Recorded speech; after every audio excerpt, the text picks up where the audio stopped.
Nagsasagawa ngayon ang public consultation sa Mindanao ang Senate Committee on Local Government kaugnay ng panukalang BBL o Bangsamoro Basic Law. Sa Kongreso naman, ipinakita na ang working draft ng inamyendahang BBL. Sa draft na ito, binawasan ang kapangyarihan ng bubuuing Bangsamoro Government. Mula sa Hulo sa Sulu, may report si Joseph Morong. Bago pagdebatahan ng Senado ang Bangsamoro Basic Law, ikinasa ng Local Government Committee ang dalawang public consultation sa Mindanao. Isinagawa ang unang konsultasyon kanina sa Hulo Sulu na sinasabing unang naging sentro ng Moro Rebellion. Dumalo rito ang isang leader ng Moro National Liberation Front o MNLF na matagal nang tutol sa BBL. Babaliwalain daw kasi ng BBL ang naunang 1976 Tripoli Agreement at 1996 Jakarta Accord sa pagitan nila at ng gobyerno.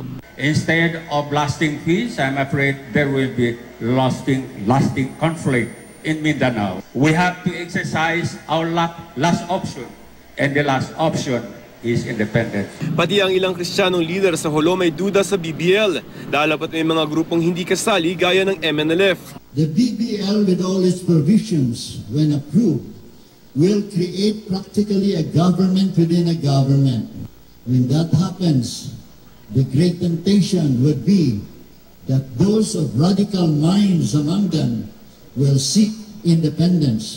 The agreements with the MNLF was never abrogated. The issue of independence is no longer within the framework. Precisely because in 1974, the OIC, under the sponsorship of the OIC, the MNLF agreed that the only way to solve the conflict in Southern Philippines is towards autonomy. Bukas sa Zamboanga naman magkakaroon ng public consultation ng komite. Dalawang pagdinig pa nakaschedule ng komite bago pagdebatehan sa plenaryo ng Senado ang Bangsamoro Basic Law o BBL. Pero kahit maipasa bilang batas ang BBL, nasa kamay ng taong bayan kung may papatupad ito o hindi. Sa isang plebisito, pagbobotohan ng mga nasa Bangsamoro territories kung pabor sila o hindi sa BBL. Sa Kamara naman, inilabas ni Ad Hoc Committee on the BBL Chairman Rufus Rodriguez ang kanyang working draft. Sa bersyon ni Rodriguez, matatanggalan ng ilang kapangyarihan ng bubuuing Bangsamoro government. Ang public order and safety, ang public order and security ay magiging joint responsibility ng Bangsamoro government at national government. Hindi na rin kailangang i-coordinate ng militar ang operasyon nila sa Bangsamoro area at wala na rin itatalagang Bangsamoro Command ang AFP. Tinanggal din ni Rodriguez ang probisyon ng sasabing ang mga lugar na katabi ng Bangsamoro area ay maaaring mapasakop o sumali rito kung 10% ng mga rehistradong botante ang boboto. Kinailangan daw itong tanggalin para maiwasan ang umano'y creeping territorial expansion. Sa working draft, hindi na rin pwede magkaroon ang Bangsamoro government ng sarili nitong auditing body, Civil Service Office, Human Rights Commission at Electoral Office. Sa Lunes, pagbobotohan ng mga miyembro ng Ad Hoc Committee kung pabor sila sa draft ni Rodriguez.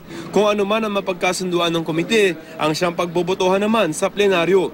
Kumpiyansa si Rodriguez na may papasa sa parehong Kamara at Senado ang BBL sa June 11. Mula rito sa Hulo Sulu, Joseph Morong, GMA News.